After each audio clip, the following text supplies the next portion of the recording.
کہ اس کو حقیقت نہیں بتاتے کہ بیماری کتنی ہے، تسلی دیتے رہتے ہیں اور وہ جھوٹی تسلی ہوتی ہے۔ ابو ٹھیک ہو جائیں گے، امی ٹھیک ہو جائیں گی، اور وہ سمجھتے ہیں کہ ہم بڑا نیکی کا کام کر رہے ہیں، وہ جی بتائیں گے تو ابو کو شوق لگے گا۔ بھائی شوق تو ان کو لگے گا جب اچانک موت آ جائے گی۔ یہ بہتر نہیں کہ ان کو پہلے سے انفارم کر دیا جائے کہ جی بیماری خطرناک ہے، زندگی کا پتہ نہیں، ابو کلمہ پڑھ لیں، ابو تیاری کر لیں۔ اوپر والے ظلم کرتے ہیں بندے کے ساتھ۔ چنانچہ ایک مرتبہ میں اپنا واقعہ آپ کو سناتا ہوں۔ ایک صاحب تھے جو سیکٹری لیول کے تھے، بہت لکھے پڑھے اور بڑی ان کی تنخواہ اور گاڑیاں اور ٹیلنٹڈ انسان۔ ان کی ریٹائرمنٹ ہوئی تو وہ بیمار ہوئے تو ہاسپٹل میں تھے۔ گھر آئے تو ہم ان کی تباہ پرسی کے لیے حاضر ہوئے۔ تو جب اس کے بڑے بیٹے نے مجھے دیکھا تو کہنے لگا، حضرت صاحب میرے ابو کے لیے دعا کر دیں، ڈاکٹر نے تو ہمیں جواب دے دیا ہے اور کہا ہے کہ بس ہفتے 10 دن کی بات ہے، ان کے اندر کینسر پھیل چکا، لیکن ہم نے ابو کو نہیں بتایا، آپ بھی پلیز ابو کو نہ بتانا۔ میں خاموش رہا۔ خیر اندر گئے، ملاقات ہوئی۔ تھوڑی دیر کے بعد میں نے انہیں کہا جی کہ مجھے آپ سے کوئی بات کرنی ہے، تو انہوں نے سب کو جانے کا حکم دے دیا کہ بھی کمرے سے جاؤ، میں حضرت جی سے کوئی بات کرنا چاہتا ہوں۔ جب وہ اکیلے ہو گئے تو میں نے ان سے بات کی کہ دیکھیں زندگی کا کوئی بھروسہ نہیں، کوئی نہیں جانتا کہ کب موت آئے گی، کیا پتا میری موت پہلے آئے، کیا پتا آپ کی موت پہلے آئے۔ ہم نے آنکھوں سے دیکھا ہے بوڑھا باپ جوان بیٹے کی لاش کو دفن کر رہا ہوتا ہے، اور کئی مرتبہ جوان باپ اپنے نوزائیدہ بچے کی لاش کو دفن کر رہا ہوتا ہے۔ تو یہاں کیا بھروسہ زندگی کا؟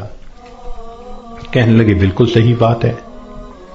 میں نے کہا کہ بات یہ ہے کہ آپ کی جو رپورٹیں ہیں ان سے پتہ چلتا ہے کہ آپ کے اندر کینسر بہت پھیل چکا، اور ڈاکٹروں نے ہفتہ 10 دن کا وقت دیا ہے، تو بہتر یہ ہے کہ آپ تیاری کر لیں۔ یہ بات سنتے ہی اس کی آنکھوں میں چمک آ گئی، اور وہ مجھے کہنے لگا کہ حضرت صاحب آپ نے سچ کہا، یہ سارے لوگ مجھے جھوٹی تسلیاں دے رہے تھے، مجھے کنفیوز کر رہے تھے۔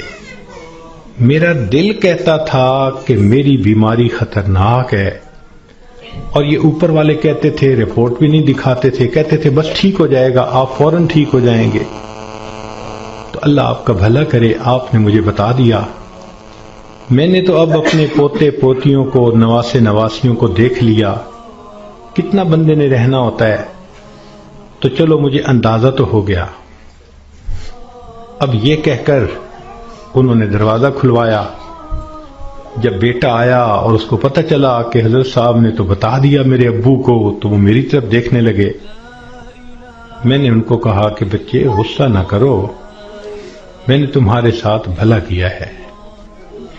اللہ کے اس بندے نے سارے گھر والوں کو بلایا اور ان کو کہا کہ دیکھو بھئی میری بیماری کی یہ حالت ہے کہ میرے پاس صرف 6-7 دن ہیں، اب ایسے کرو کہ جو میری زمینیں تھیں، جائیدادیں تھیں، مکان تھے اور وہ میرے نام تھے، سارے نکالو، میں اپنی وراثت کو بچے اور بچیوں میں شریعت کے مطابق تقسیم کرتا ہوں تاکہ میرے بعد جھگڑے نہ ہوں۔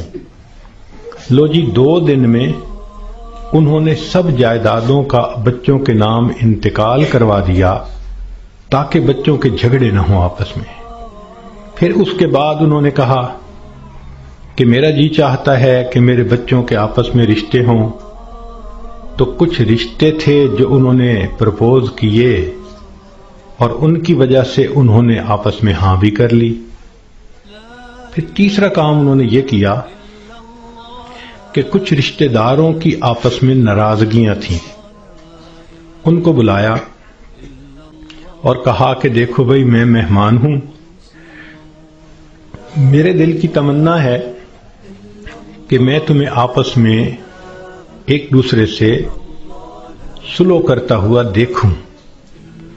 چنانچہ 15 20 سال سے جو ایک دوسرے سے رشتہ دار نہیں بولتے تھے، گھر آنا جانا نہیں تھا، انہوں نے ان سب میں سلو کروا دی۔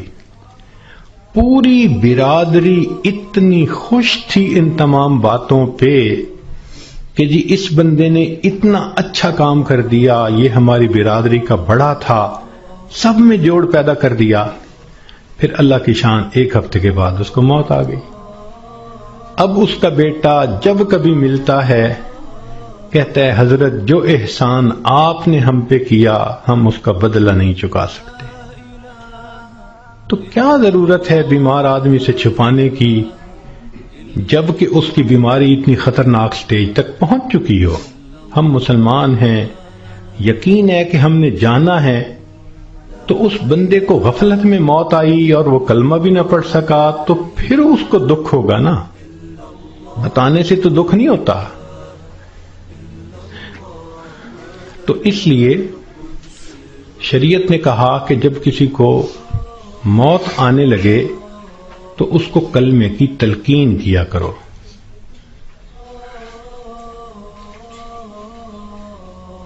ہم نے یہ دیکھا ہے کہ ادھر بندے کے آخری لمحہ ہوتا ہے اور ادھر بیوی جو ہے آگے بڑھتی ہے اور بیٹی کو کرتی ہے، آپ نے پہچانا ہی سے یہ کون ہے؟ یہ دیکھو یہ تسنیم آئی ہے، یہ دیکھو یہ پروین آئی ہے۔ حالانکہ وہ لمحہ اس بندے کے لیے اللہ کے ذکر کا وقت ہوتا ہے، یکسوئی کا وقت ہوتا ہے۔ تو یہ مسئلہ سمجھ لیں کہ جب کسی مریض یا مریضہ کو دیکھیں کہ اب آخری لمحے ہیں، مت تعارف کریں اور کروائیں۔ ساری زندگی اس کو تعارف ہوتا رہا، اب تو رب سے تعارف ہونے کا وقت ہے۔ اب کیوں اس کو غافل کرتے ہیں؟ کیوں اس کی توجہ کو